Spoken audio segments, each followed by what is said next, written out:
Yeah. So just like a little introduction. No, go. No, go.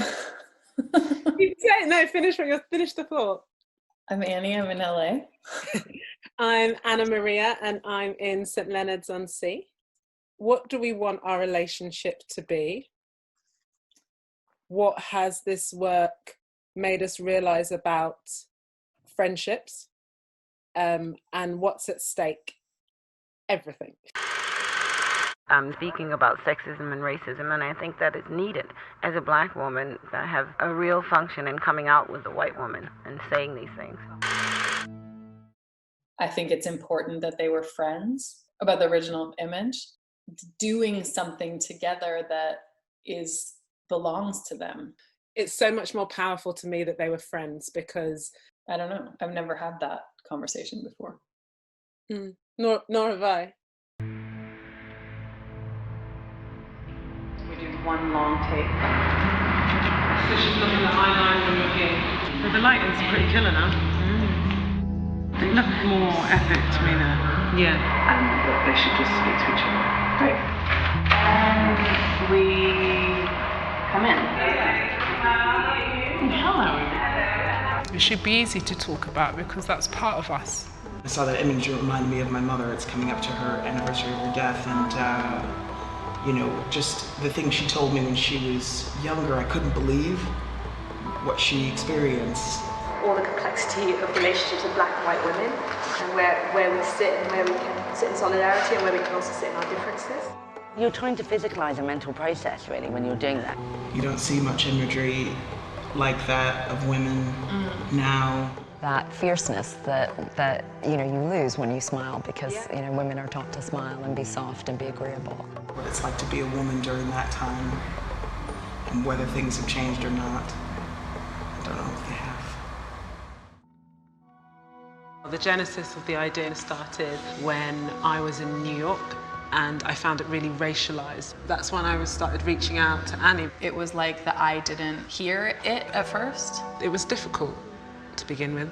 Started to have this conversation about race. And I remember you saying, I'm experiencing racism. Perhaps if I had other black American women in my life, I wouldn't have chose Annie to have that conversation with. You sent me a message with the image of Dorothy Pitman Hughes and Gloria Steinem and said, would it be helpful for women to recreate this? And replying back and saying, should we do it? Yeah.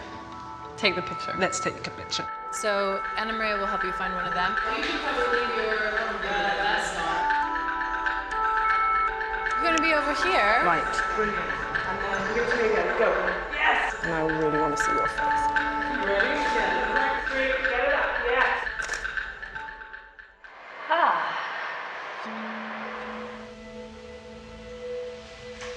Oh my God.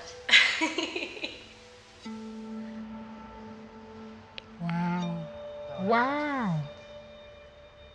Wow.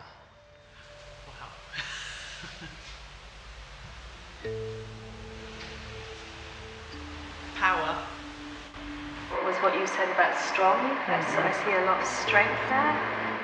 And then as I start to look at our eyes, I see a lot of sadness. I felt like I wanted to stand with you. That was what I thought. This is a really concrete action because it's physical. It's just the stance, the physical stance. The history of the photo itself, feeling like I was embodying that, really felt strong and grounded. And then when it was over, I felt, I wish I felt like that all the time.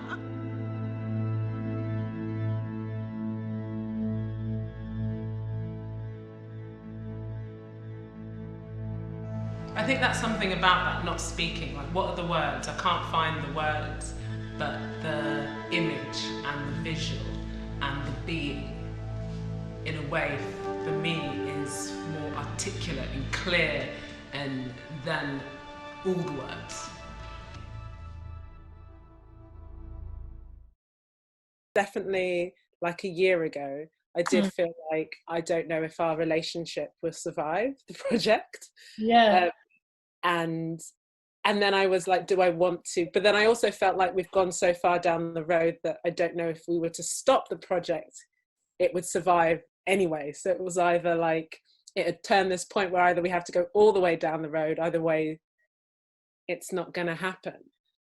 We invite pairs of women to come in and recreate and re-embody this photograph. And they're friends, or they know each other. Having done that a few times and recorded it, we decided to make the documentation of that experience into what we call a live documentary, multimedia performance. So we appear, and the footage and the audio of all the women that have ever done the experience appear. This year, I'm taking a year out of being boring and mundane, and I'm doing a year of trying out new stuff. So I take all the visuals and edit that together. With no sound. Pulling out those private moments and have moments of blackout as well within that edit. So that we can appear in front of the screen, in front of the audience. So I only have the sound files, and you only have the video files. And we're in separate spaces. And then, either in a gallery space or a cinema space, we invite an audience. And then we run the sound and visuals at the same time. We don't sync them before we get to the performance. Had you seen it before? I had seen it before, but quite a long time ago, so of course I Googled it again. It's such an amazing image, it's so strong. We perform a series of choreography. Sometimes we look at the audience, sometimes we watch the footage. They get to see how we respond to the way that the audio and the video is either syncing or not syncing. I didn't realise it was going to be so sort of powerful.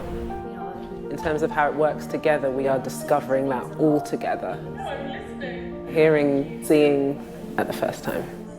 The fact that Gloria Steinem being on the left, to me, that was because you read from the left. What would the image have been like if the positions were flipped? Sometimes it becomes really uncomfortable, and we all have to sit with that.